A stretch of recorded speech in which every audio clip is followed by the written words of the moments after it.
I appear with Piers Marquis of Doughty Street Chambers and Paul Heron of Public Interest Law Centre.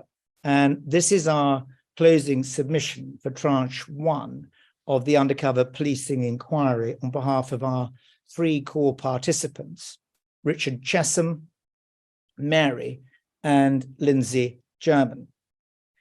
An issue has been raised in respect of our submissions, potentially breaching parliamentary privilege. Accordingly, perhaps cautiously, we have, for the time being, made redactions to our submissions. We will consider the law on the issue and return to these areas at the beginning of the Tranche 2 period. We address the key issues on behalf of Richard Chessum and Mary in our Phase 2 opening statement. In our Phase 3 opening statement, we focused on Lindsey German, who was a member of the Socialist Workers' Party from 1972, with roles on the Central Committee of that party for more than 30 years. We ask that this closing statement is read alongside those documents. We are grateful to the inquiry for allowing us additional time to present our closing submission.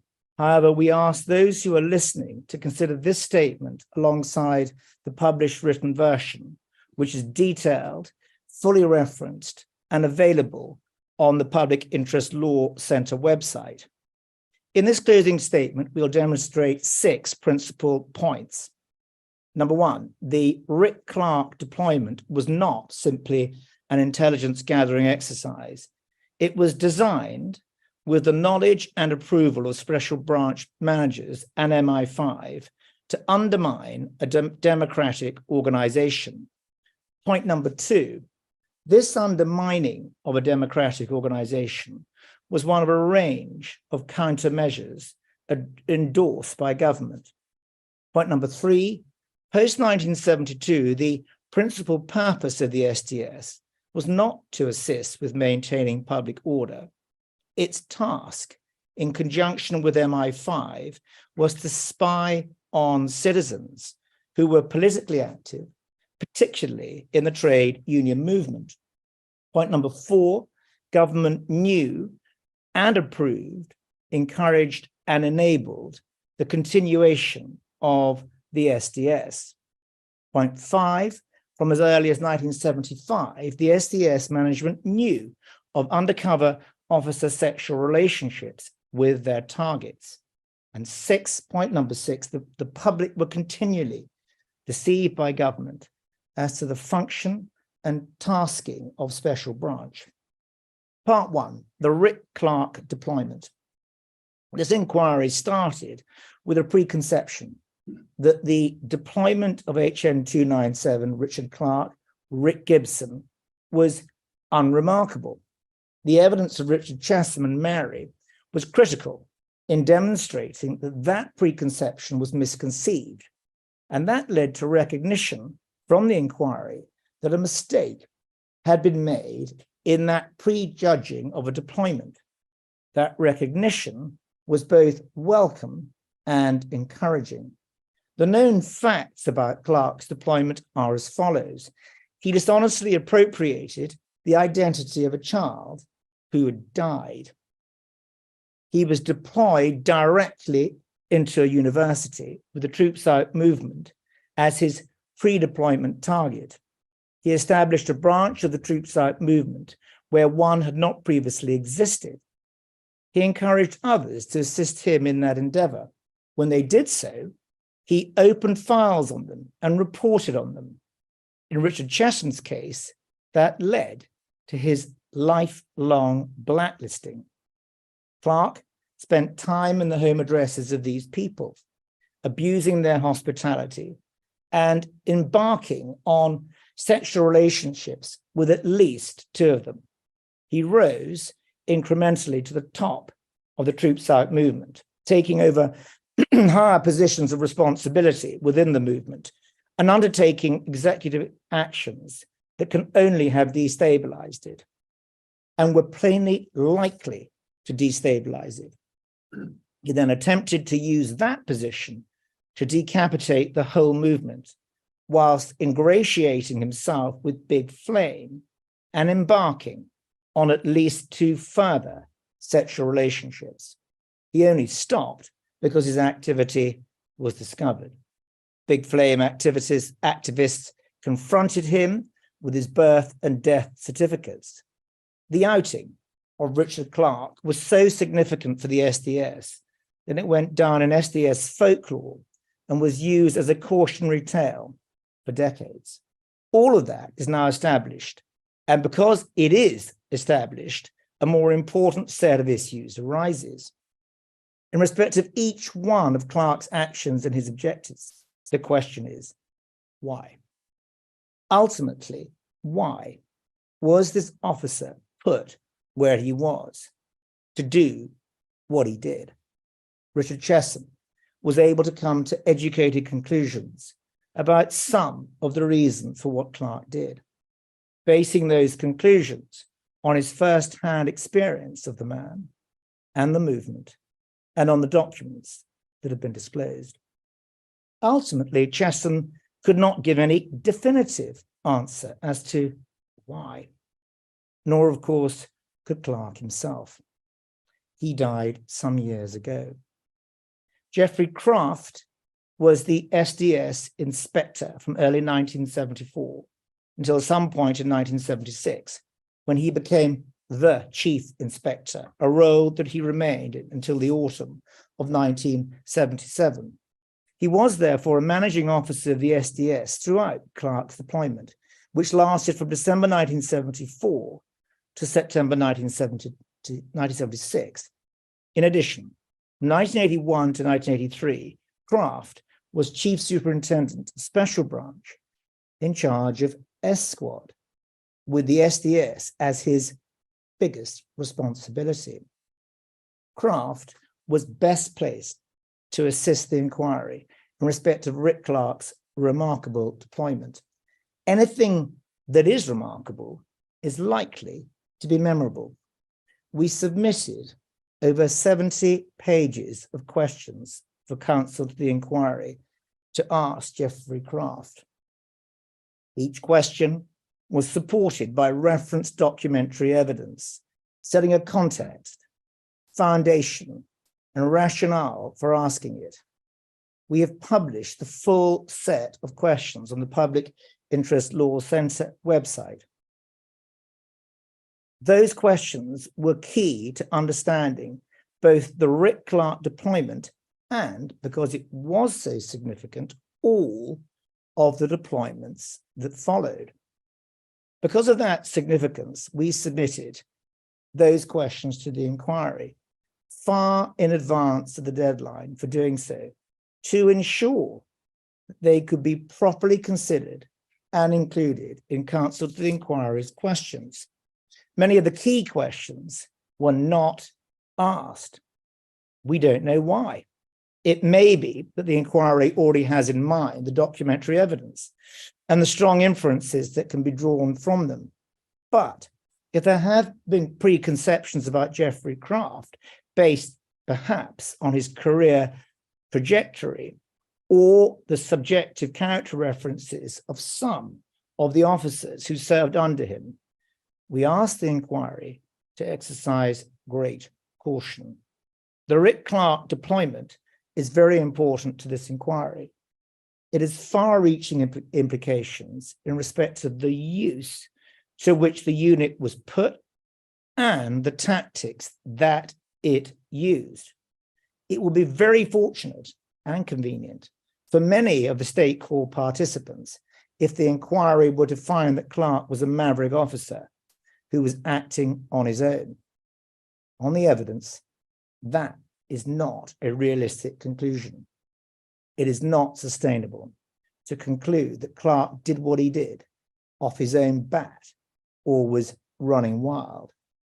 We are going to reference as much of that documentary evidence that we included in our questions as we can in the time available. Then we're going to invite you to draw conclusions from them that we suggest are inescapable.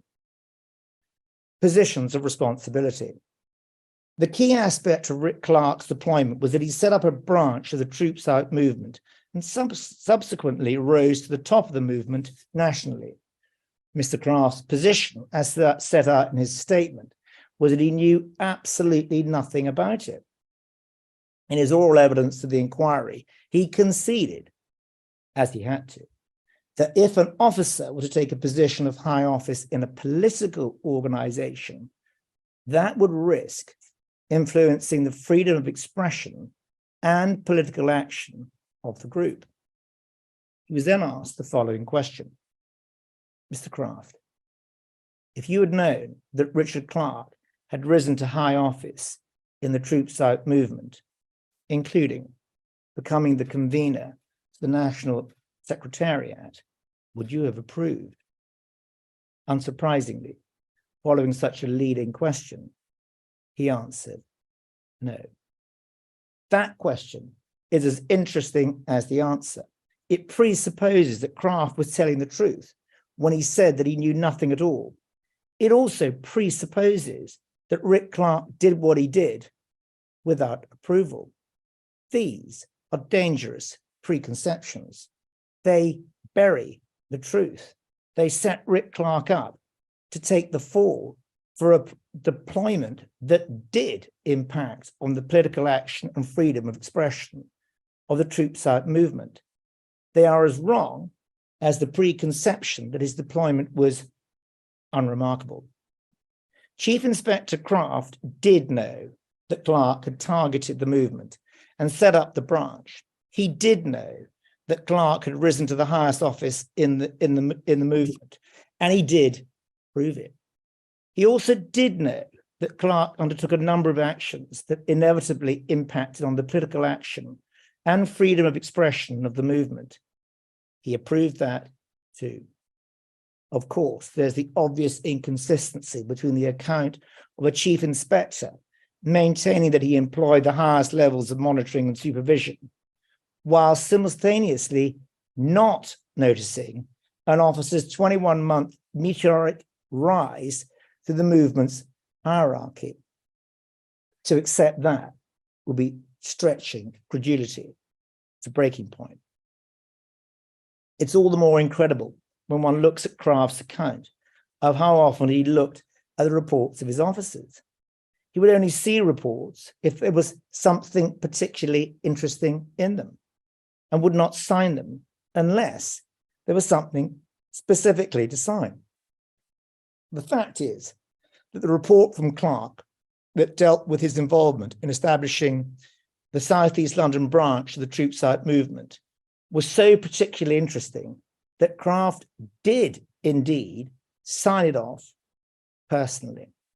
There are 4 reports within a month of each other dealing with Clarke's elections as branch secretary, as a delegate to the London Coordinating Committee, the All London Meeting, and the National Coordinating Committee. All of those were interesting enough to have been signed off by Craft's superior, DCI Neil. The next month, Craft was signing off the reports that indicated Clarke had achieved those positions. Clarke then signed off the report dealing with Clarke's further election as delegate to London Coordinating Committee. Neil signed off a further election as delegate to National Coordinating Committee, and Clarke's attendance at a private meeting with Jerry Lawless, the head of the movement. But Craft was back signing for the next delegate election 2 weeks later. Neil signed off the election to a national position on the organising committee for London, his election as London organiser, his nomination for a position on the National Secretariat, and his role as organiser of the national rally. But it was Craft who signed off his election to a role on the press committee. And most importantly, when Rick Clarke took Lawless's position as convener of the Secretariat and took charge of the whole movement, it's Craft's signature on the report. Neil signed off those reports in dealing with Clarke's early attempts to create division and dissent when he severely criticised another section of the movement and launched a scathing attack on some members. But once in place at the top, when he insisted on the removal of Troop Movement press officer from the Secretariat, when as convener, he delayed a long-planned trade union delegation to Ireland, severely criticised another member, and prepared documents for circulation to the press. Kraft signed off every report. When, as convener, Clark censured another very prominent member of the Troop Site movement. Once again, it was Kraft who signed the report. And when it was reported that 4 months into Clark's leadership, at least one prominent organization withdrew its support for Troop Site movement because the atmosphere was increasingly reformist, again, it was Kraft signing off. When serious dissent was noted with an international Marxist group over the postponement of the delegation to Northern Ireland, and that by the time Lawless returned, 2 members of the Secretariat had resigned, there at the bottom of the report is Kraft's signature. Rick Clark conspired with members of Big Flame to plot opposition and resistance to the leadership of the Troop Site movement. He facilitated that even to the extent of risking the security of the SDS by holding the meeting at his police cover flat. That critical report was also signed off by Kraft. On the 2nd of September 1976, shortly before his identity was discovered, Clark held a meeting in which the major aim of the 9 attendees was the defeat of the present leadership of Troop Site movement and the replacement of them by independent members. Clark was described as influential and was named as the second of 5 proposed new leaders. It was a coup, signed off by Geoffrey Kraft. In our first opening statement to the inquiry, we warned of the risk of individual officers being scapegoated and made to carry the can. This was precisely why we did so. None of those documents were put to Kraft, and none of those questions were asked, even though we spoon-fed the inquiry with them. Instead, Kraft was led by the hand to say that he neither knew nor approved. Kraft should not have had his hand held on any issue, but certainly not one as important as this. Kraft knew that Clark went to the top of the Troop Site movement and conspired to destabilize it. His continued approval and authority for it is stamped on the bottom of every report. His superior officers knew as well. Their stamps of approval and authority are there too. The dispersal of the knowledge and approval can be followed up the Metropolitan Police hierarchy just by looking at the minute sheets. Critically, every single one of those reports was sent to MI5 at box 500. They saw them all. If they were asked, MI5 would not be able to pretend they did not know that an SDS officer had rapidly risen through the ranks of the Troop Site movement, right to the very top. They could not pretend that they did not know that an SDS officer was plotting to destabilize a democratic movement. They could not say they were unaware of the source of the reports. Their knowledge that Rick Clark, as Rick Gibson, was an SDS agent is clearly stated in a security services minute sheet. They knew who he was, and they knew what he was doing. The likelihood is that the knowledge and approval went higher than that. We shall deal with that aspect more generally at a later stage in these submissions. Richard Walker, detective sergeant in the SDS back office throughout Clark's deployment, was conscious that the reporting was likely to go not just to the security services, but to the Home Office as well. This inquiry cannot be complicit in scapegoating Rick Clark. Whether Kraft remembers it or not, the evidence overwhelmingly shows that Clark was not acting alone. The Clark deployment conclusively demonstrates that the Metropolitan Police and the security services were using a secret police unit to destabilize and decapitate a democratic movement. The SDS was authorized and encouraged to do exactly that. That is a fact. The inquiry cannot shy away from that. We do not expect it will do so. The fact that fact has far-reaching implications for every aspect of this inquiry. It raises questions about the true function of the SDS.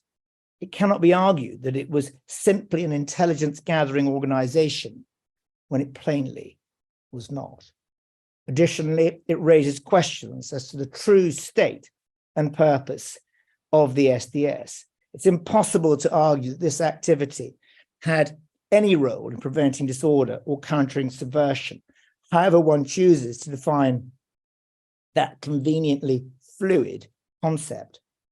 It casts a shadow over the credibility of any witness who protests that somehow the SDS was a protector of our right to free speech and our democratic right to organize.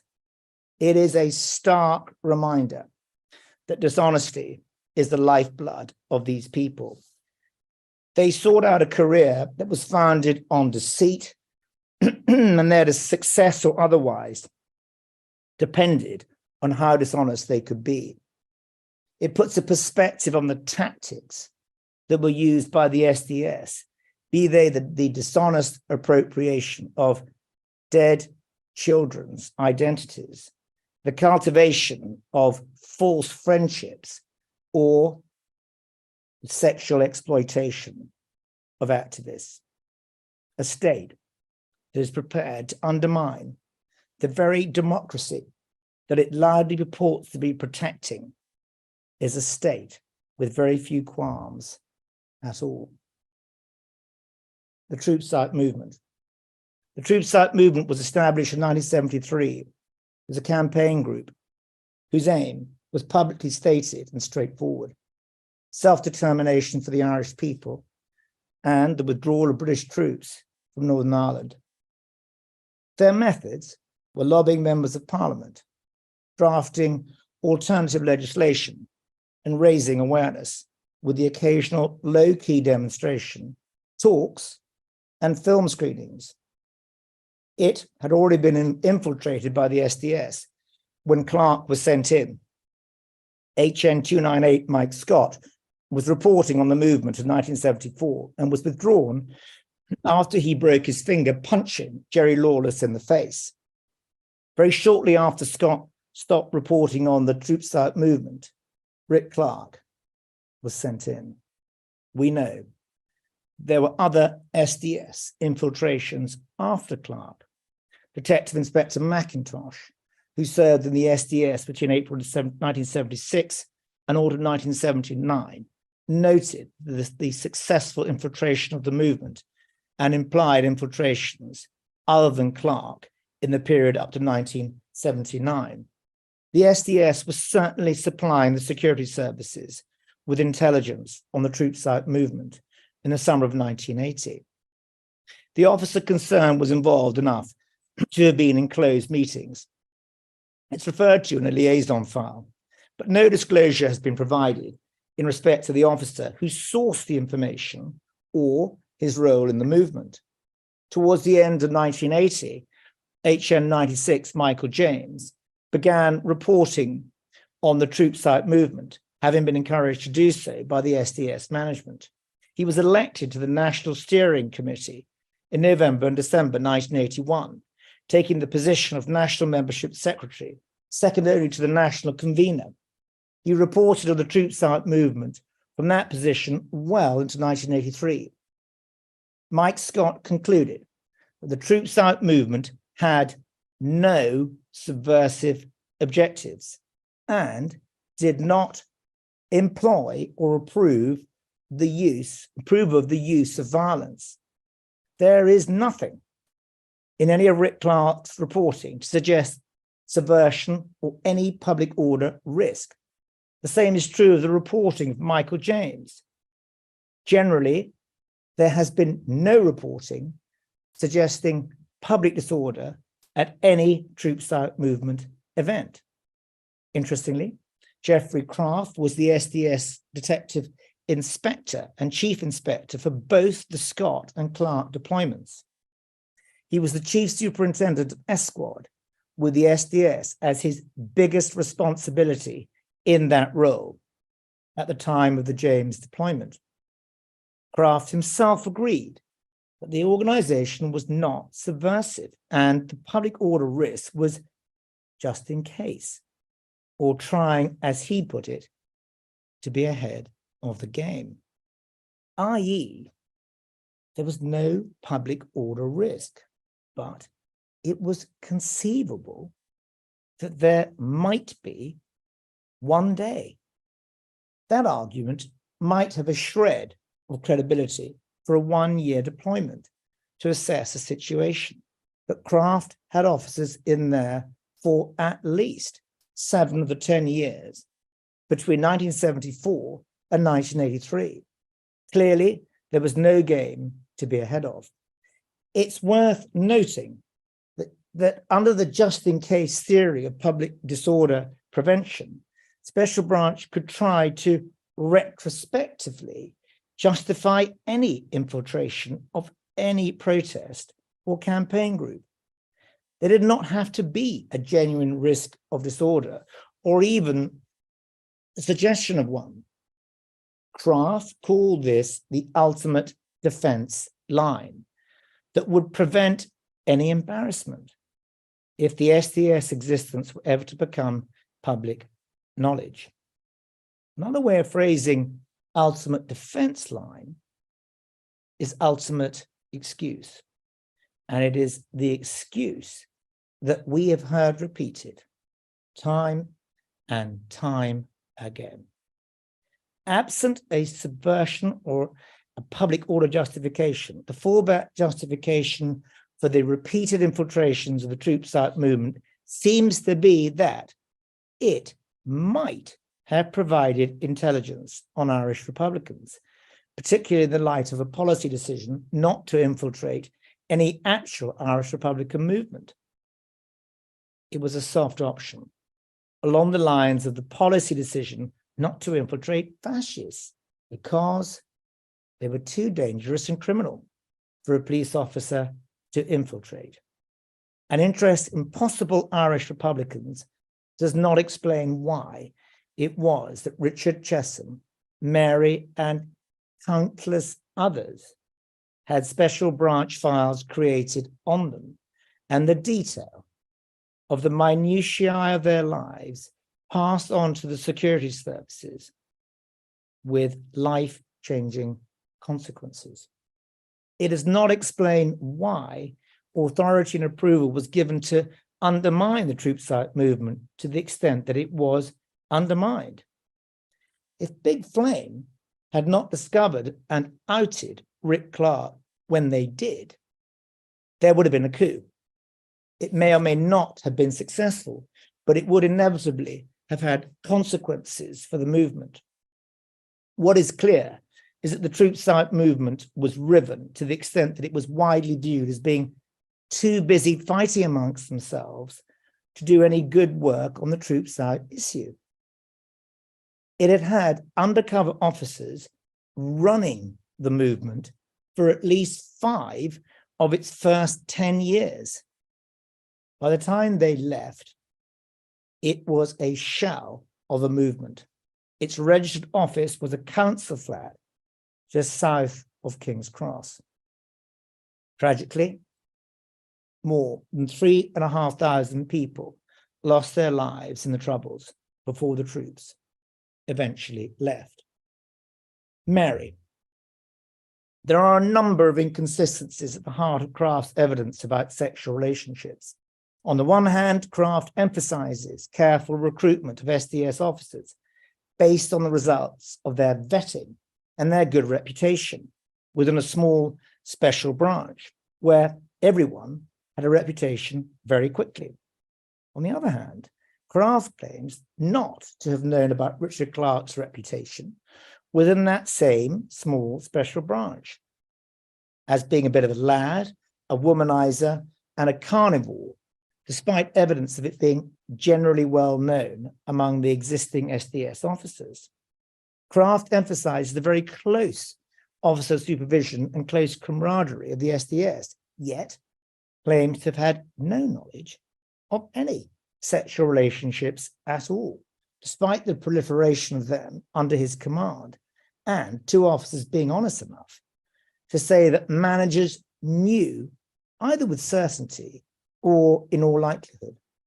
Kraft was asked about the particular risk of an undercover officer being put directly into a university situation where he would inevitably be involved with young, single women. He replied that he did not think of that at the time, but accepted that with hindsight, of course, he recognized the risk. That concession was inevitable. It's difficult to imagine how anyone could not recognize the risk. It's even more difficult to square his account that he, a 40-year-old detective chief inspector of the Metropolitan Police Special Branch, was too naive to recognize it. But somehow, since then, he acquired the necessary life experience to see what is already plain to the rest of us. Kraft put an undercover police officer into a university at a time when the sexual revolution was well underway and more permissive attitudes to sexual liberation, particularly in a university setting, were commonplace and common knowledge. He did so in the full knowledge that his success or failure as an undercover officer was dependent on him forming relationships with activists. Kraft was also in the unique position of actually reading and signing off the reports that Rick Clarke was generating. Yet, somehow, he did not see the red flags.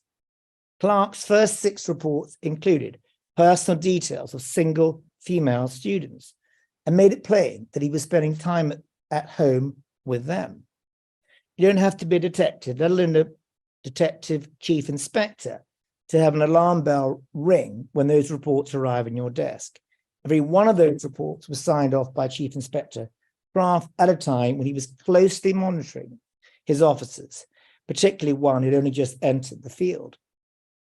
Those reports, along with all the others, went up to another senior officer who also signed them off before being sent to the security service. It'll be interesting to hear every one of them plead naivety. The real insight into Kraft's approach to sexual relationships came in the unguarded moments of his exculpatory, belittling assertions that sexual activity does not require an exchange of CVs and that these things happen.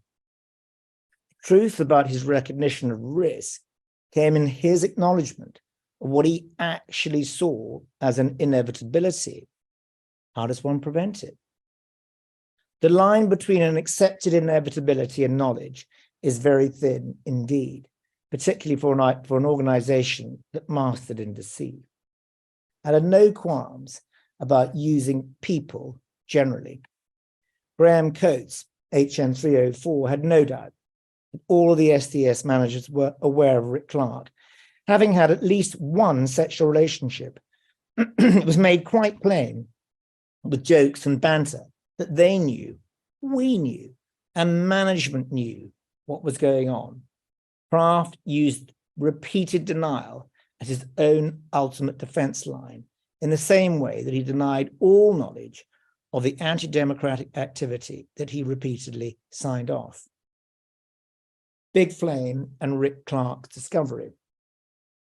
A conspicuous hole in Kraft's evidence was in relation to the discovery of Rick Clarke's identity by members of Big Flame. Kraft had a very close involvement in the creation of undercover officer identities and was personally involved in the creation of Rick Clarke's cover identity. He was very aware of the paramount importance placed on the secrecy of the SDS and the need to avoid the political embarrassment that would befall the Metropolitan Police and the Home Office should the operation become public. He cited his own recognition of the political sensitivity when personally assuring the Home Office that the officers were provided with the strongest possible cover backgrounds compatible with the modern computer age. Kraft was also very much involved in the exfiltration of SDS officers, discussing with them how they would come out of the field, what their story would be, and how it would be explained. He considered it to be a serious matter. The impact of Big Flame's discovery of Rick Clark's death certificate must have been ground-shaking for the Metropolitan Police. Their computer-age compliant security had been breached. The assurances they had given the Home Office in respect of it were worthless. The protracted police applications for anonymity in this inquiry suggested danger to these officers in their undercover roles. If that were true, every SDS officer in the field would have been at risk if, as Mr. Kraft suggests, Clark's deployment into the troops out movement involved intelligence on Irish republicanism.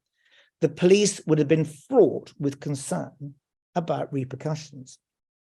Most importantly, the compromise risked the public outing of the SDS and the inevitable political fallout. That political fallout would have been all the more terrifying because special branch activity was the subject of particular public scrutiny at the time.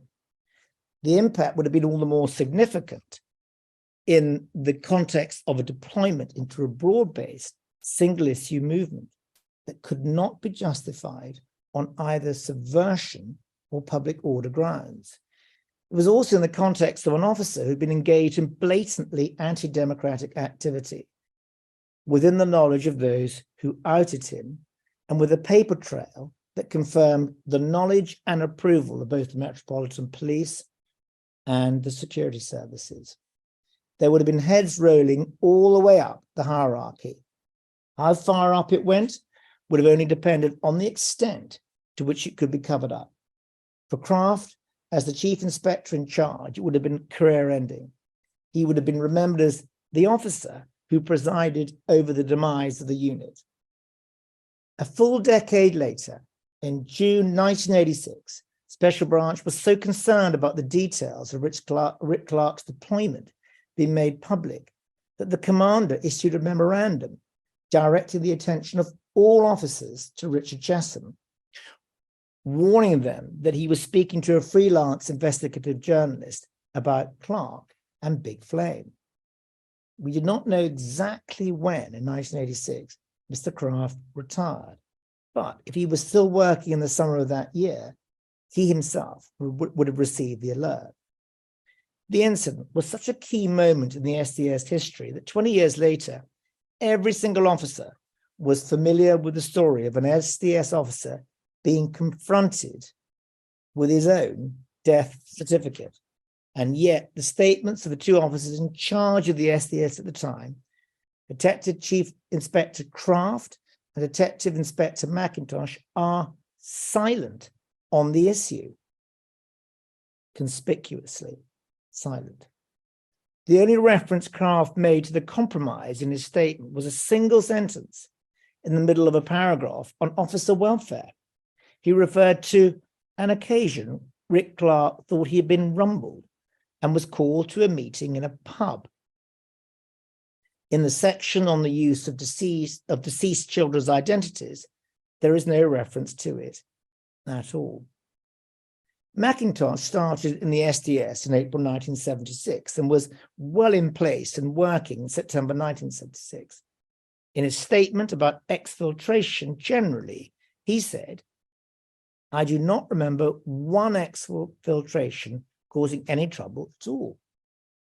In the section of his statement where he was asked specifically about Rick Clark, he makes no reference at all to the discovery of the death certificate or his exfiltration. these are striking omissions.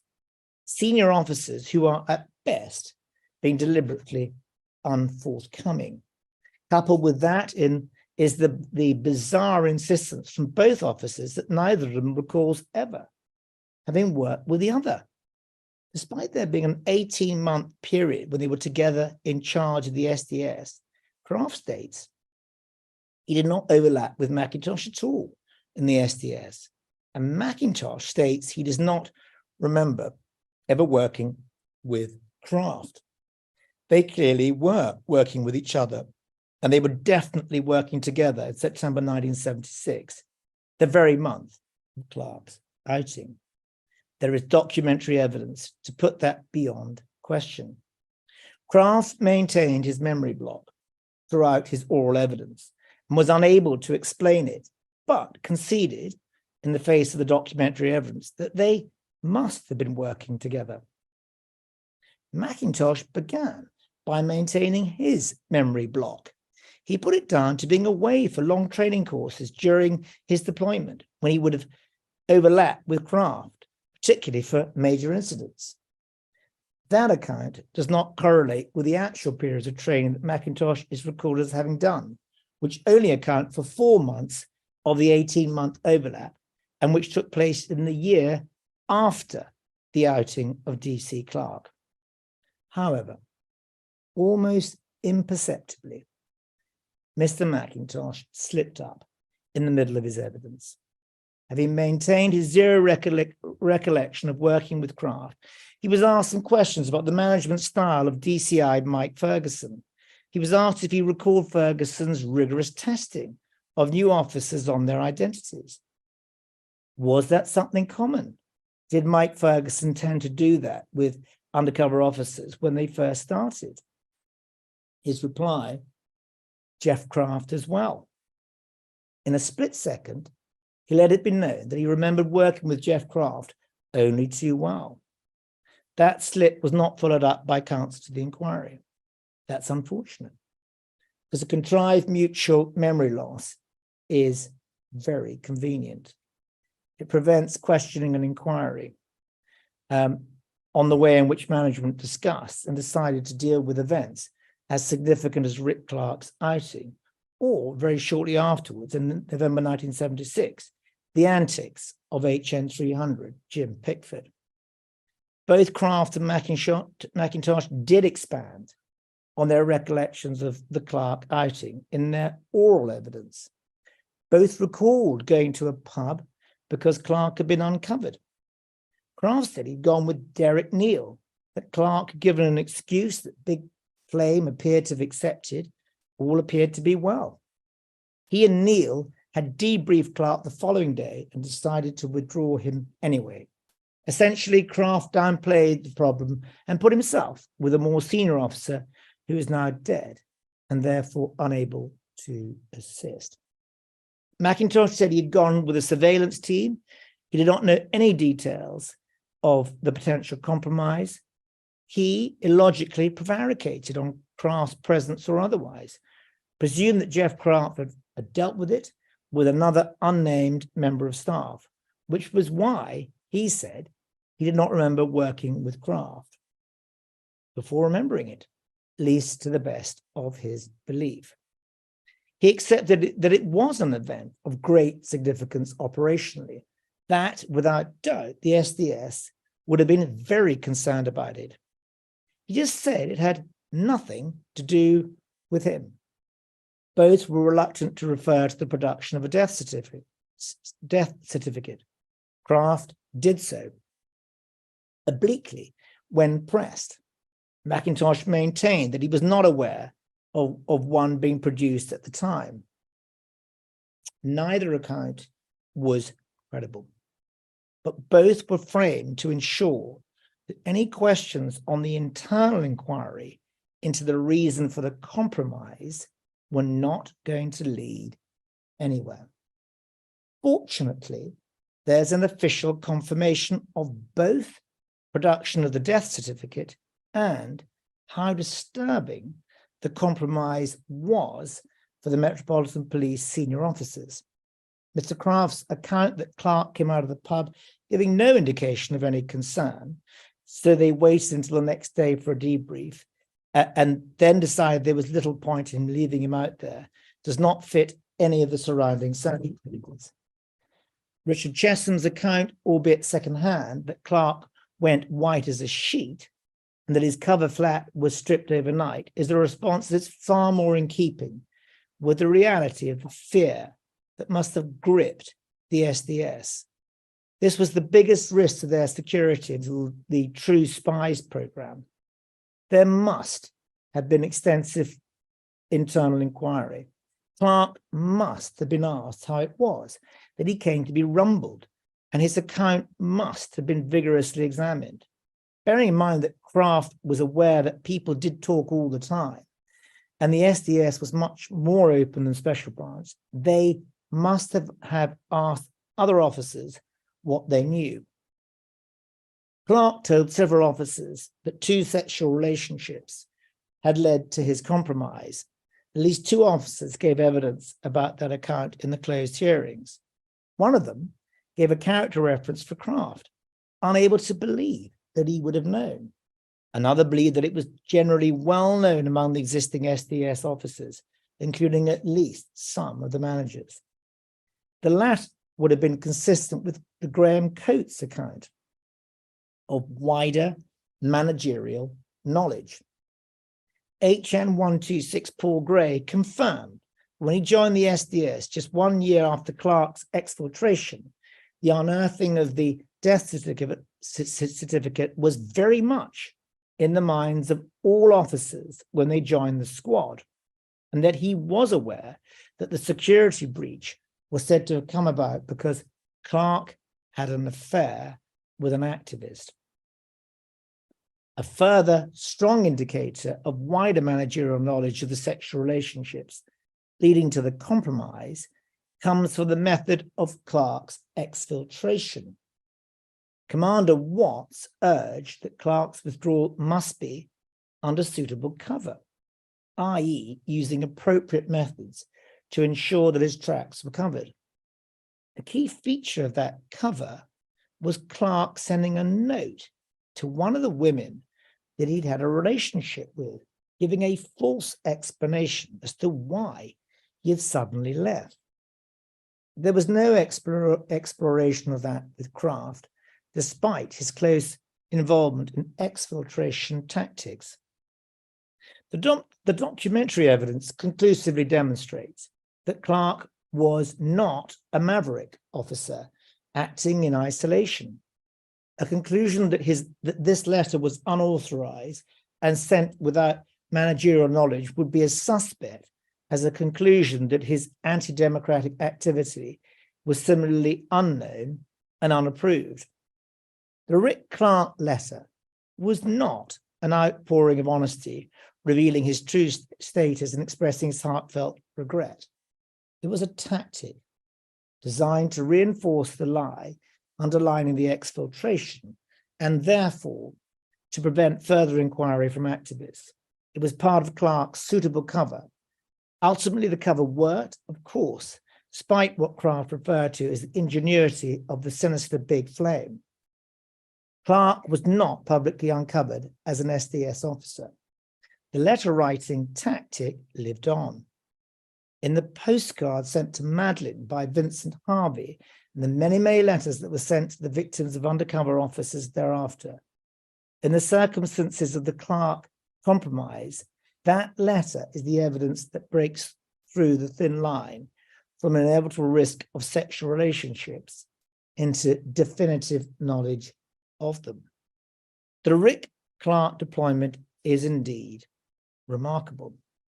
On a personal level, it demonstrates the extent to which the SDS were prepared to use people to get into their homes, to deceive and sexually exploit them. On a political level, it proves the lie that is the public order of justification. There was none.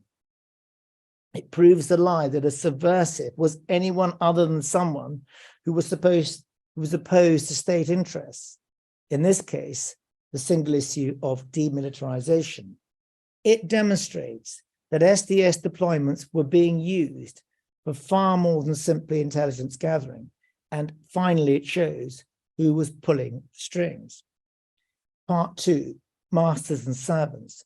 Both Kraft and McIntosh were unwilling to assist with the extent of their liaison with the security services during their time as managers. Kraft said that he did not have much communication with the security service whilst on the SDS. When MI5 wrote to him to convey their gratitude for the flow of information he was sending them on the activities of the SWP, there was no formality. Not only was Kraft on first name terms with MI5, they used the diminutive of his first name, Jeff. But Kraft does not remember going to the party that MI5 threw for the SDS, nor does he remember taking DI Pride to meet MI5 and introduce them to him. Nor does he remember being specifically called to a meeting with MI5 to be informed that the existence of the SDS was widely known amongst regional special branches. McIntosh was also very reluctant to accept SDS engagement with the security services, despite MI5 describing his last visit to them as routine. Whether they remember them or not, SDS engagement with the security service was increasing steadily from 1972, at the same time as the public order ultimate defense line for deployments was decreasing. Roy Creamer described 80%, perhaps more, of C Squad's work as being for MI5. It was the bread and butter work of most C Squad officers. That figure would be an underestimate on the face of the documents disclosed to the inquiry, where reports dealing with public order are few and far between. Creamer's account that the relationship between C Squad and the security service is best described as master-servant. Security service was the master, is borne out by the MI5 briefings, which the SDS were very ready to accept. The primary objective was not public order, as Mr. Kraft stated. It was the service. MI5 requests for infiltrations into the Troops Out movement and for high-grade political intelligence, particularly on the SWP. The ultimate defense line, the National Front. In our last opening statement, we addressed the 6 obvious ways in which the Metropolitan Police could have improved policing and eliminated the risk of public disorder between fascists and those who opposed them. Had those methods been adopted, the disorder at Red Lion Square, Southall and Lewisham would not have happened. Without those events, the Metropolitan Police would have lost their ultimate defense line for rationalizing their infiltration and surveillance of the Socialist Workers' Party. There is no evidence of any intelligence from the SDS impacting on the policing of those demonstrations. Recent disclosure to the inquiry has shown the one piece of information reliably thought to have come from the SDS in respect to Lewisham actually came from a press release from the Counter Demonstrations Ad Hoc Organizing Committee. That press release was the basis of the special branch threat assessment that the Home Office requested. The only solely SDS intelligence that made it into the threat assessment was the possibility that smoke bombs, flour, paint, and eggs might be used. At Southall, the disorder and violence was not only predicted by the police, but in reality, pre-planned by them. Undercover officers were warned off attending to avoid the police violence that ultimately killed Blair Peach. That government did not need the SDS to tell them there was going to be trouble at Red Lion Square, Southall, Lewisham. The law of the land may well have entitled the National Front to make use of those places at the time, but this was a fascist organization with its roots in the party that supported Hitler's rise to power and the genocidal violence that followed. It was staging deliberately intimidating marches in minority communities. The genocidal violence was fresh in the memories of the sons and daughters of those who'd fought against it. It was even more fresh in the memories of the communities who faced that violence day after day on the streets and in their businesses and homes. The violence was so extreme that it was apparently the basis for the high-level policy decision that stopped the SDS from infiltrating the National Front. Special Branch were too frightened of violent crime to infiltrate the National Front. Yet the people who were suffering that violence were expected to be silent and tolerate the National Front marching in their hundreds through their communities. It was obvious that those communities should have been listened to, and the marches should have been banned. Detective Inspector Roy Creamer felt so strongly the Lewisham March should have been banned that he refused to do the Special Branch threat assessment. Even the Daily Express and Sun newspapers called for the National Front March to be banned. Inevitably, the people of those communities and those that supported them were not going to let the fascists pass. Those three demonstrations had become the ultimate defense line for the Metropolitan Police when trying to justify the infiltrations of the Socialist Workers' Party. It was the focus of the state's Rule 10 questions of Lindsey German, underpinning the theatrical repetition of the word overthrow.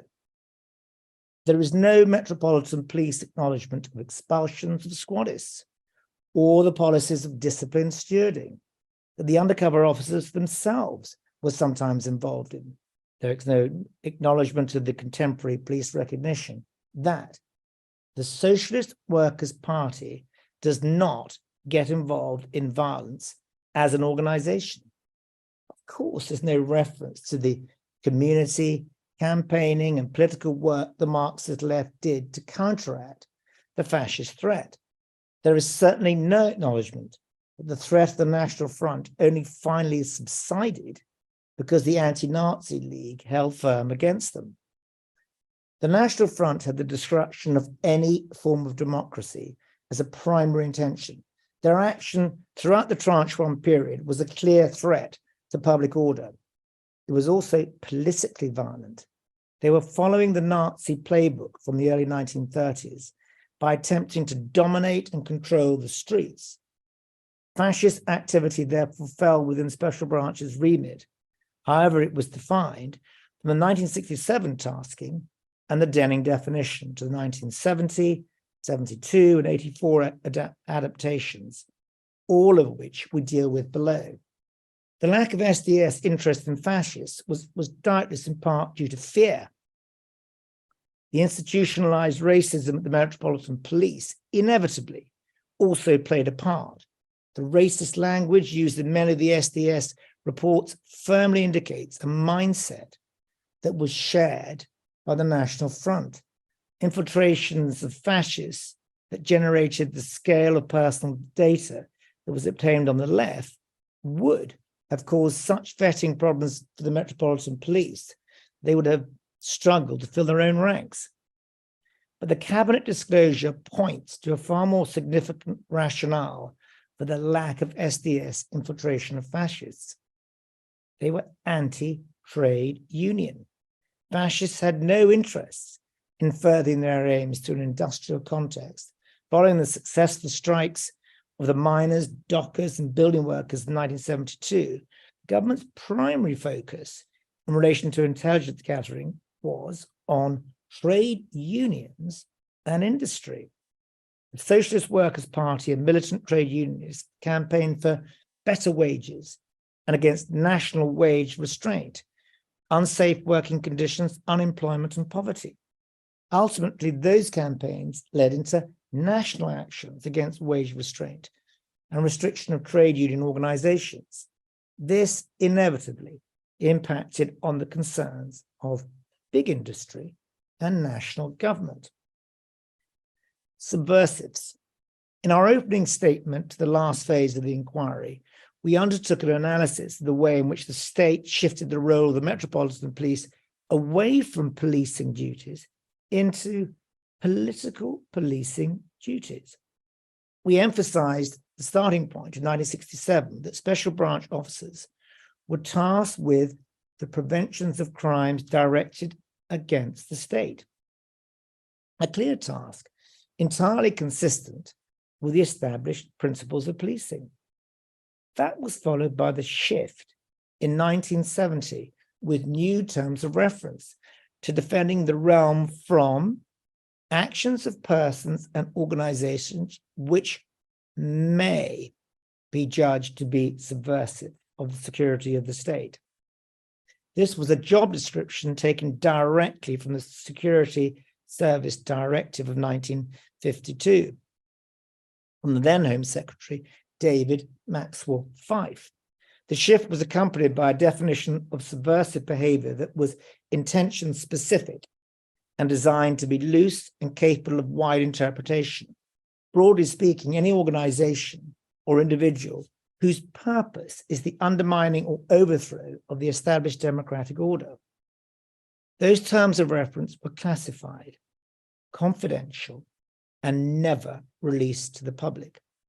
The emphasis of potentially subversive organizations and individuals could at least to some extent be tempered by the careful application of the Denning definition of subversion. Under that very public definition, actions were only subversive if they were unlawful. A chief constable concerned with real policing could apply that definition. If action was not unlawful, it could not be subversive. Crucially, the public perspective was that it was MI5 who were tasked with dealing with subversives in defense of the realm against those breaking the law. In 1972, MI5 redefined the concept.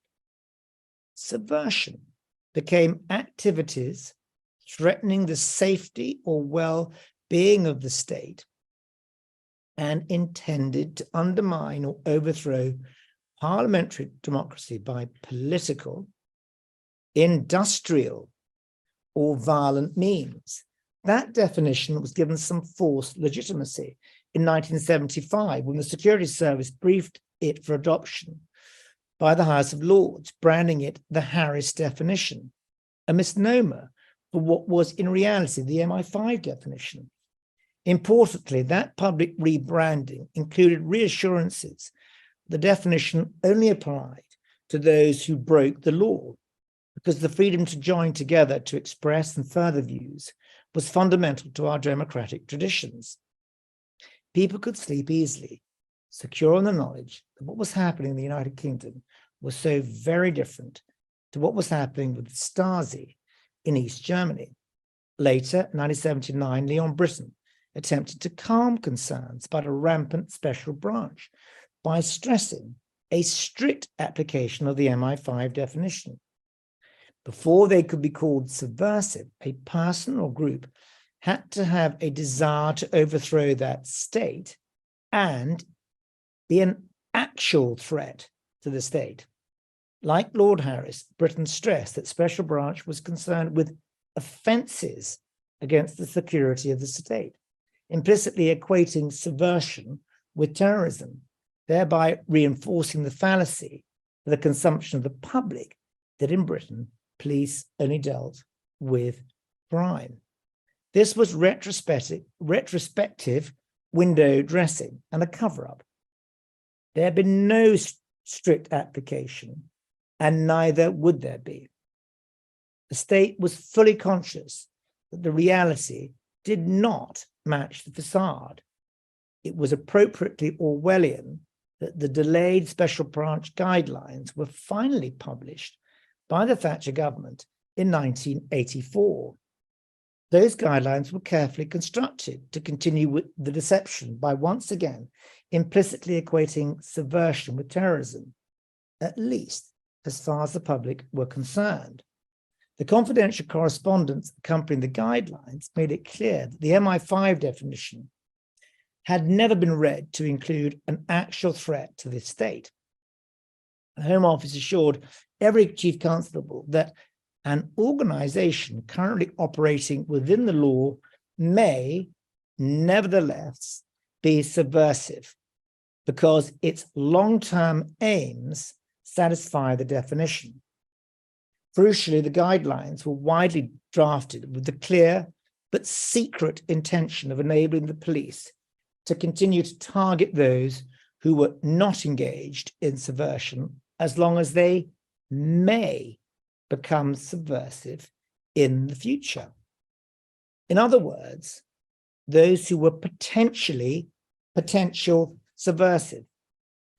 The truth is that the words, broadly speaking, may, undermine, well-being, political, industrial, operating within the law, and long-term, enabled the Metropolitan Police to be as flexible and intrusive as MI5 and government wanted them to be. Back in 1975, and importantly for our call participants, the very moment that Lord Harris was releasing the MI5 definition, Rick Clark was engaged in inveigling his way to Richard Chessum's home, the hierarchy of the Troops Out movement, and Mary's bed. Government connivance. Successive governments were well aware there was no actual threat to the state. In January 1969, the Official Committee on Subversion at Home was established on the direction of the Prime Minister, Harold Wilson. It was composed of key government departments and immediately concluded that at no time were the aims of subversives, as they were then defined, within measurable distance of attainment. Instead, the focus of the committee was mainly on industrial issues and trade unions. Their concern, more often than not, was about the size of recent wage settlements and the increase in their frequency. It's telling that a committee specifically designed to deal with subversion spent much of their time worrying about people who were dedicated to improving standards of living. The Wilson government, nevertheless, encouraged the extension of intelligence gathering activity and the existing intimate relations between the security services and special branch. That government was fully aware that those intimate relations included the SDS and the work they were doing. The SDS and its continuation had been raised in discussion as at the Subversion at Home Committee in 1969, in the presence of representatives from the main government ministries, many of whom remained in the group, or its various incarnations over the following years. It is unrealistic to suggest that interdepartmental knowledge of the SDS's existence was restricted to the individuals present or was forgotten without question over the following years. The government was also aware that the security service were reluctant to use their resources to investigate the behavior of individuals who, however politically repugnant and socially objectionable they may be, are not seeking to overthrow the established constitution by extra political means. The solution to that conundrum was to expand the role of special branches. One of the last acts of the Wilson government, just 4 days before the 1970 general election, was the introduction of the 1970 Special Branch Terms of Reference, which made the relationship with MI5 and the SDS ever more intimate. In March 1972, a Security Service report sent to the Prime Minister, Edward Heath, concluded that troublesome though these groups are, they do not constitute anything in the nature of an organized conspiracy against the state. The following month, a letter from the Cabinet Office to the Prime Minister expressed the view that there was no genuinely subversive threat to society. Instead, there was a pervasive climate of opinion, which is opposed in principle to most forms of established authority, not necessarily a conscious and organized threat. That letter concerned a ministerial meeting instigated by the Prime Minister himself for consideration to be given to the question of subversive activity in society, particularly in the industrial context. The nation's ruling elite attended. Home Secretary, Foreign and Commonwealth Secretary, Secretary of State for Defence, Lord President, Secretary of State for Employment. The Cabinet Office raised two areas for consideration. First, as there was no subversive threat to the security of the state, MI5 were limited in the help they could offer. So could MI5 be persuaded to adopt a more aggressive approach?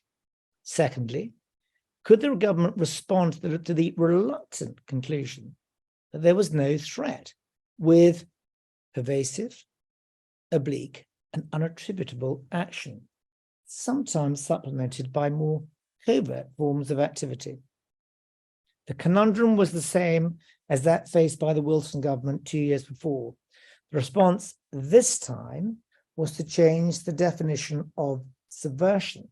The MI5 definition, combined with the 1970 terms of reference, ensured that Special Branch, and in particular the SDS, would be doing MI5's dirty work for them, pervasively, obliquely, covertly, and of course, unattributably. By August 1972, the slightly renamed Group on Subversion in Public Life, SPL, was formed to improve the coordination of intelligence on the redefined concept of subversion. Its formation was directed by the Prime Minister, Edward Heath. It included the same departments of state as its predecessor. But for the first time, in recognition of the change in role provided by the new definition of subversion, it also included the Metropolitan Police Special Branch. The first Special Branch attendee at SPL meetings was Deputy Assistant Commissioner Gilbert. He was promptly informed of the new definition, including the brand new emphasis on the political and industrial. The SDS were not being tasked with infiltrating organizations to counter a genuine threat to the state. They were being tasked to infiltrate in order to counter opinion, be it political opinion or industrial opinion. The role of the SPL was to supervise and direct the collection of intelligence, particularly in industry. The chairman was Sir James Waddell. In case there's any doubt about the origin of the intelligence that was being collected, the oversight of the SDS annual reports and the decision to continue funding them was signed off in 1969, 1971, 1972, and 1974 by Sir James Waddell. Government knowledge of the SDS role in gathering that intelligence is graphically illustrated by an MI5 policy note from December 1972. Those who attended the Waddell Group meetings knew that Special Branch and MI5 were under increasing pressure from Whitehall for more and more detailed information about subversive influence in trades unions. They knew that Special Branch and MI5 were being pressured to increase agent coverage of industrial affairs, particularly in the metropolitan area. What was needed was long-term agent penetration of subversive groups active in the unions, rather than casual informed sources. Waddell's continued authorization of the SDS guaranteed that long-term penetration. That policy note made it clear that it was not only the SDS who used long-term undercover officers. Provincial forces also had some success in that field. Regional police forces not only knew of the existence of the SDS, but were using the same method from at least 1972. That's of particular importance for the infiltrations of the constituency office of the former Member of Parliament, Dave Nellist, by the West Midlands Police. Prime Minister Edward Heath attached particular importance to ministers receiving comprehensive reviews at regular intervals. The existence and the work of the SPL was to be regarded as entirely secret. It's little wonder that the SDS repeatedly reassured the Home Office of their awareness of the political sensitivity of their existence, as well as their computer age compliance security. The close association between the SPL and the SDS continued after Edward Heath's government in 1970. After Edward Heath's government, 1975, Sir James Waddell was succeeded as chair by Robert Armstrong, who signed off the SDS annual reports in 1976 and 1977. Special Branch retained membership of the SPL group. The peculiar sensitivity of the subject and Prime Minister Wilson's close interest in it ensured that it remained classified as top secret. We've not been provided with the SPL documents that cover Wilson's government, nor that of James Callaghan, who'd been the Home Secretary, who both co-created the SDS in 1969 and oversaw the introduction of the 1970 terms of reference. The inquiry has seen them. And then the limited gist evidence that we have had disclosed confirms that DAC Gilbert consistently attended the SPL meetings from March 1974 to June 1977, often with James Waddell chairing. Special Branch senior officers with responsibility for the SDS were recipients of the SPL reports and minutes. The inquiry is not in possession of any documentation from the group between 1979 and 1982, although it clearly remained operational.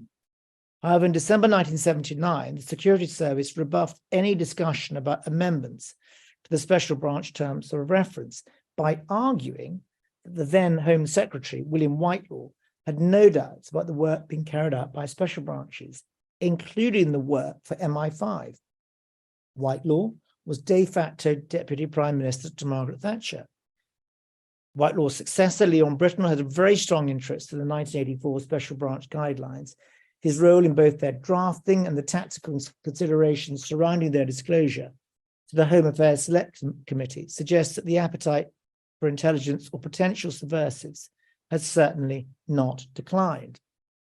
The Security Service had repeatedly vetoed any attempts to amend the 1970 Special Branch terms of reference, and the Home Office had delayed consideration because there had been no public pressure in respect to Special Branch in the early 1980s.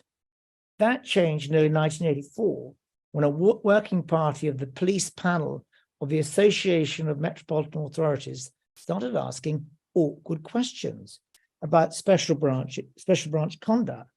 Chief counsels became increasingly nervous. The pressure was on, and work on the guidelines commenced. The key difference between the 1970 terms and the 1984 replacement was the section on the Special Branch relationship with MI5. The 1970 terms read, in consultation with the Security Service to collect, process, and record information about subversive or potentially subversive organizations or individuals. In practice, as we've heard from almost every officer, that meant hoovering up every possible piece of information about anyone who so much as brought a copy of the Socialist Worker newspaper. The 1984 terms read, a special branch provides information about extremists and terrorist groups to the Security Service. The 1984 terms draw attention away from the wholesale collecting and recording of personal information and distracts with the word provides, as if to suggest that intelligence was just the byproduct of other work, a line that SDS witnesses have been trying unpersuasively to hold firm on. Importantly, it hides the words potentially subversive and instead suggests that only extremists who are equated with terrorists had their information passed on. It's extraordinarily dishonest subterfuge to try to hide 14 years of sinister persecution of harmless citizens for political reasons and nefarious activity conducted for their masters at MI5. The reality was very different. At the time, Special Branch records division held files of over 1 million individuals. When the guidelines were sent to chief constables, they were accompanied by a confidential covering letter. Paragraph 5 of that letter had been specifically included by the Security Service and included widening of the subversion definition to include long-term aims applicable to those who may become subversive in the future. Paragraph 7 dropped any mention of threat at all for special branch officers deciding whether militant trade unionism constituted subversion. The Home Office, Security Services and Police connived to ensure that those engaged in law-abiding non-violent activities could continue to be infiltrated. We asked the inquiry to be conscious of this all-pervading duplicity when engaging with government about their authorization and knowledge of the SDS, counter-subversion, anti-democratic assistance. The acknowledged lack of any subversive threat, coupled with the expansion of special branch intelligence gathering capability, raises an obvious question. To what use was the SD intelligence put? It's been a key feature of the SDS evidence that first they gathered everything they could, and secondly, they never received complaints about the intelligence they were gathering. They generated vast amounts for the benefit of their customers, many of whom have been the subject of redactions. What is clear from the Cabinet Office disclosure is that the various interdepartmental groups in government were customers, be they direct as a result of special branch membership of those groups from 1972, or circulated via the security service as a product of their intimate relationship. The purpose of these groups was not simply to gather intelligence, but to use it for what they called counter-subversion. Bearing in mind the lack of any threat, the organizations targeted and the methods adopted, counter-subversive activity would be more appropriately termed anti-democratic activity. That activity took a number of different forms, many of which are mirrored in the deployments of undercover officers. Disruption. It was widely recognized in government that internal quarrels and dissent were a great disabling factor for political groups. In August 1968, the official Committee on Communism Home Working Group on Countermeasures held a meeting in respect to the upcoming October demonstration. The first two main points of discussion were a recognition of dissension within the organizing committee, and then a stated aim to exploit that dissent. The object should be to allow it to be a demonstrable failure by encouraging the process of disruption among the organizers and thus minimizing its chances of success. Bearing in mind the primacy of that aim in the discussion, there must have been additional consideration on the methods that can be used to achieve it. What's the best way of encouraging disruption in a group and minimizing its chances of success? The participants in that meeting, like those that followed, including representatives of the Cabinet Office, Foreign and Commonwealth Office, Home Office, Departments of Education and Employment, and of course the Security Service, all united in their aim of encouraging disruption. The SDS had been founded in the preceding month. The chances of undercover officers having a disruptive impact on the organizers, i.e. those at the higher levels of the organizations involved, were limited by the short time available before the demonstration. However, the potential must have been noted. The key ministerial representatives at that 1968 meeting were also present at the meeting of the Subversion at Home Committee the following year, in which the continuation of the SDS was discussed. Sir Bert Tren, Richard Thistlethwaite from MI5, John Tyrer from the Foreign Office, David Heaton as Secretary, and of course the Home Office representative, Sir James Waddell. The growing potential that came with longer deployments and deeper infiltrations cannot fail to have been noticed by individuals who have been specifically tasked to counter subversion. There may not be evidence of disruption being caused by undercover officers in 1968, but there is the clearest possible evidence of disruption being caused in 1975 and 1976 by Rick Clark's deployment into the Troops Out movement. The paper trail for that deployment leads to the inescapable conclusion that the disruption was known and approved of by special branch management and the security service. At the time of Clark's deployment, Commander Rollo Watts and Matt Roger were on the recipient list lists of the SPL reports and minutes, and DAC Gilbert was a frequent attendee at the meetings. The focus of the inquiry so far has been on SDS intelligence gathering. However, since at least 1972, the Metropolitan Police Special Branch was directly involved via the SPL with those involved in using intelligence for counter-subversion.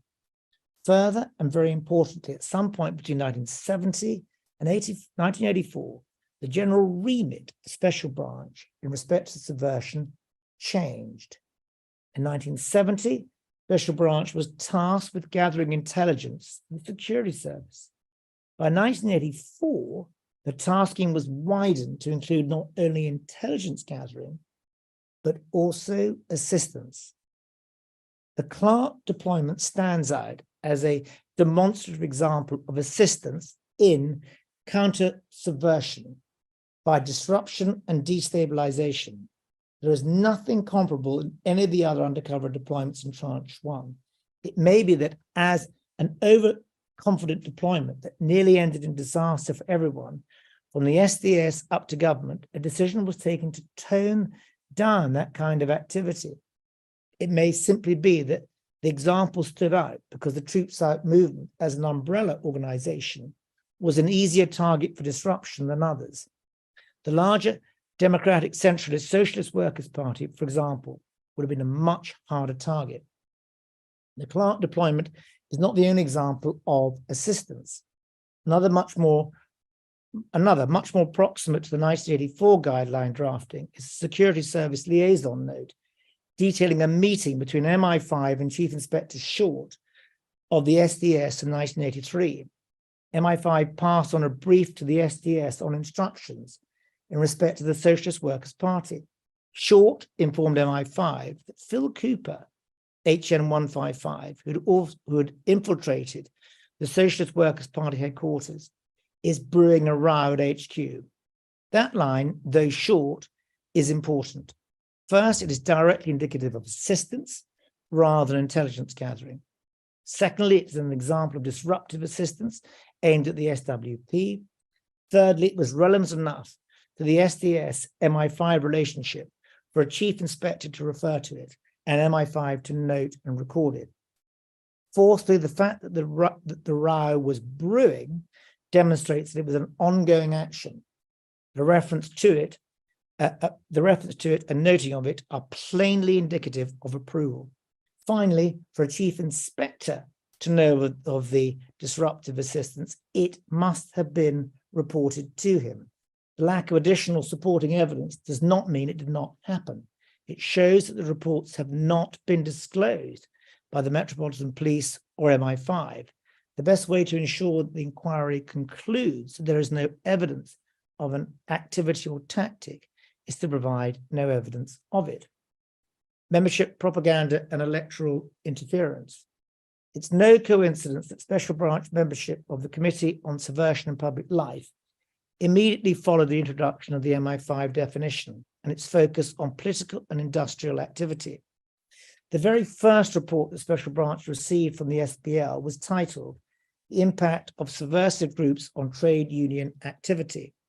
It was sent to Deputy Assistant Commissioner Gilbert, as well as a number of other recipients who were specifically tasked with counter-subversion via their committee memberships.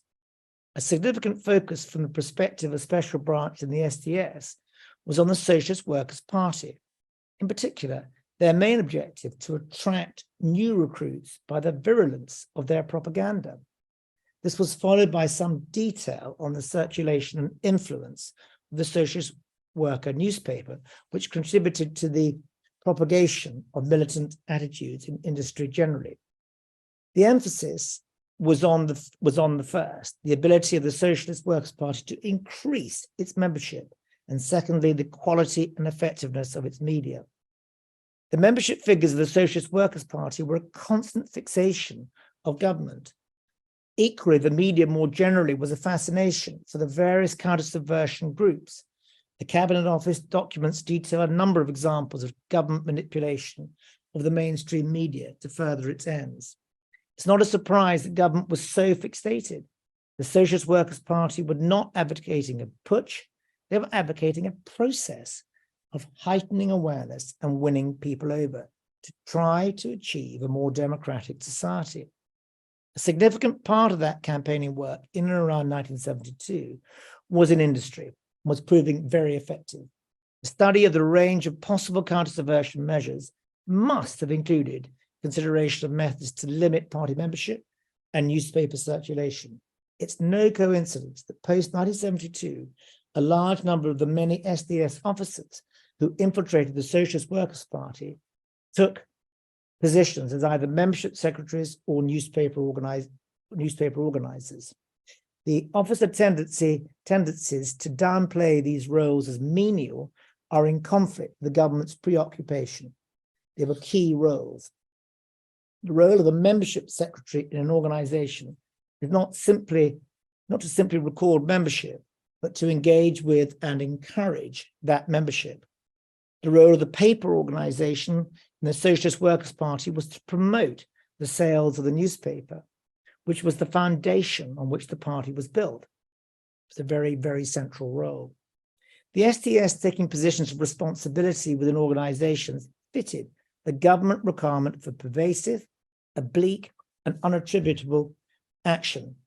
It is self-evident that it would be destabilizing and anti-democratic, whether it led to orchestrated disruption or simply put an uncommitted individual in a role that would have been more productively taken by someone else.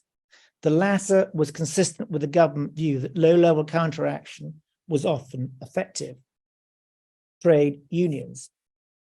The main concern in Special Branch's first SPL briefing was the extent to which the influence and standing of many right-wing trade union leaders had been reduced. It became a general swing in major unions away from moderate or right-wing policies and the difficulties that national officials were having controlling shop stewards and the wider trade union membership.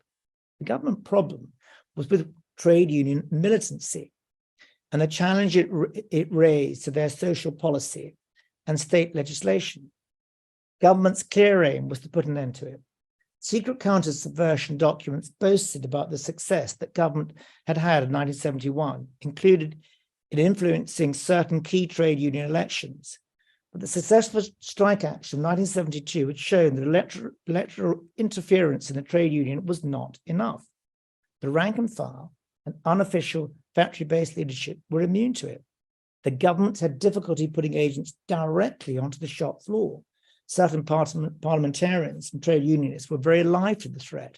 Strike actions, sit-ins, and unwillingness to negotiate were not unlawful. But the extension of special branch powers via the industrial addition to the subversion definition allowed for widespread indirect infiltration and monitoring of the trade union rank and file. Any organization that MI5 said was potentially subversive could be infiltrated. And so any campaign designed to challenge government policy could be dealt with as if it were designed to overthrow the state. Militant trade unionism was the target behind the pretense of dealing with subversion. The specific exclusion of any subversive threat in relation to infiltrations of militant trade unionism in the 1984 guidelines cannot have been an accident of drafting. It was simply a continuation of what had been happening since 1972. The Socialist Workers' Party's campaign, such as the Rank and File Organizing Committee and the Right to Work campaign, were, in the words of the SDS themselves, to fight for the rights of trade unions, individuals, and groups of workers against the oppression of management and government, in particular at this time of high unemployment and anti-union legislation. The aim, again, in the SDS's own words, was for pressure to be brought to bear against management and government when fighting short-term working redundancies and unemployment, or demanding improved pay and or conditions. That was exactly what government was worried about, and their various groups were designed to deal with. That was why the Socialist Workers' Party was infiltrated at the headquarters level on the direct orders of MI5, and why the Right to Work campaign was specifically targeted. Colin Clark and Phil Cooper harvested intelligence on the organizational structure of the Socialist Workers' Party, its administration, finances, and membership. They used their attendance at almost every national delegate conference, annual Skegness rally from 1977 to 83 to gather and capture personal details of hundreds of attendees. They used their access to the party headquarters and computer system to steal the organization's data and the data of its members, even going so far as controlling finances as ordered by MI5. So we've got a few more pages to go. I'm aware that we're approaching 1 o'clock. Can I be allowed to finish it off? Or? Of course. Thank you very much indeed. Thank you. And I apologize to everyone for delaying their lunch. Thank you, sir. Blacklisting. The focus of all the reporting was employment, education, and trade union related. When government wrings its hands about trade union militancy and orders positive counteraction against key subversive groups and individuals, what possible explanation is there for the repeated, targeted, and obsessive harvesting of that specific information? The ultimate anti-democratic countermeasure is blacklisting. We dealt with the evidence on this topic extensively in our last opening statement. Lindsey German was questioned by counsel to the inquiry on the apparent inconsistency between the Socialist Workers' Party being an open organization and the need for security measures at the 1978 National Delegates Conference. It was a state-led line of questioning designed to suggest that there was something sinister about the party taking security measures. It was somewhat ridiculous, bearing in mind that the state had comprehensively infiltrated the conference and was fully aware there was nothing remotely sinister going on. The principal reason for the security was fear of the threat of blacklisting. By the late 1970s, it was common knowledge that people were being sacked and could not find work because of their political opinions. Blacklisting was a countermeasure. Not only did it take politically active people out of the workplace, it made people afraid to be politically active or militant, there or indeed anywhere else. We recognize the step in the right direction that counsel to the inquiry has taken on this topic, but the conclusions do not go far enough on a considered analysis of the evidence and the inferences that can be drawn from it. There is no doubt that STS intelligence reports were used for vetting purposes. The evidence from the managing officers was clear on the vetting value to MI5 of the SDS reporting. Vetting did not apply to work in government departments, did not only apply to work in government departments, it also applied to public corporations, List X firms, private corporations engaged on government security contracts. The list of those private corporations was extensive and they covered all sectors of the economy. There is no doubt SDS reports were used for blacklisting. Government accepted and excused the inevitability of it. Employers pleaded for intelligence, and when a special branch officer is seeking help from an employer or from a union official, is asking a good deal to expect him to insist invariably it is engaged in a one-way traffic. It should not be asking a good deal to expect a police officer to abide by the criminal law on bribery and corruption. It's interesting that Sir James Waddell thought that it was, and that he was prepared to share that view so openly with the Home Secretary himself. Unsurprising, the government's own approach was consistently duplicitous. The rules may prevent it, but where there was overt evidence that a subversive employee was likely to change the scene of his operations, it was possible to ensure that this was given enough unofficial publicity to serve as an adequate warning to firms who might be at risk. The government simply directed employers to non-official organizations such as the Economic League or Industrial Research and Information Services Limited, IRIS. IRIS was the unofficial body the government's counter-subversion groups to liaise with to influence trade union elections. They were all working hand in glove. The SDS reporting on the national membership and trade union affiliations of the Socialist Workers' Party was ordered by the Security Service. The details were provided by the Security Service, and from there was no limit on the onward dissemination. Conclusion. In the early 1970s, There was a fundamental change in what the SDS was to be and what it was expected to deliver. It would no longer be a case of an officer sitting at the back of a public meeting and taking notes. It was a squad. It was driven to be deep undercover, to draft reports on anything and everything. Officers were assigned to organizations for 4 to 5 years, using the names of dead children to establish their legend. It was a squad that would report extensively on trade unionists, socialists, anti-apartheid activists, communists, and those who wanted troops out of Ireland. Officers such as Rick Clark not only entered an organization, he instigated and helped establish a branch of that organization, the Troops Out movement. Following the new direction of what was expected of an SDS officer, he then fought his way to the top of the movement. Along the way, he was happy to use people as stepping stones. He invaded people's lives and used sex as a tactic to build his credibility. He abused friendships and undermined activists who were genuinely committed to the cause. Rick Clark was not a rogue officer. He was a foot soldier to the new strategy. His activities were understood, known, and crucially directed.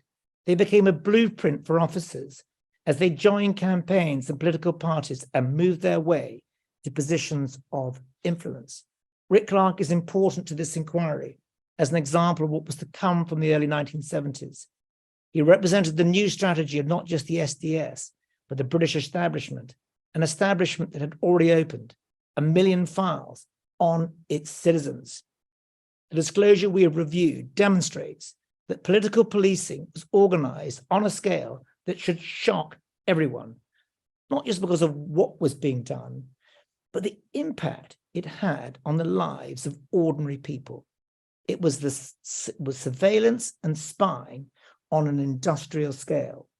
The new strategy was built on deep infiltration of campaigns and political parties by SDS officers, funded and directed by a cabal of state institutions, from special branches to the security services, from the Home Office to the Foreign and Commonwealth Office. It included a caste of senior civil servants and outside bodies such as the Economic League. This army of surveillance led all the way from the door of successive cabinet ministers and successive prime ministers. In their defense, the British establishment claimed to be defending democracy, but it was not a defense of democracy. It was the undermining of democracy in defense of the establishment. So thank you very much for allowing us to finish.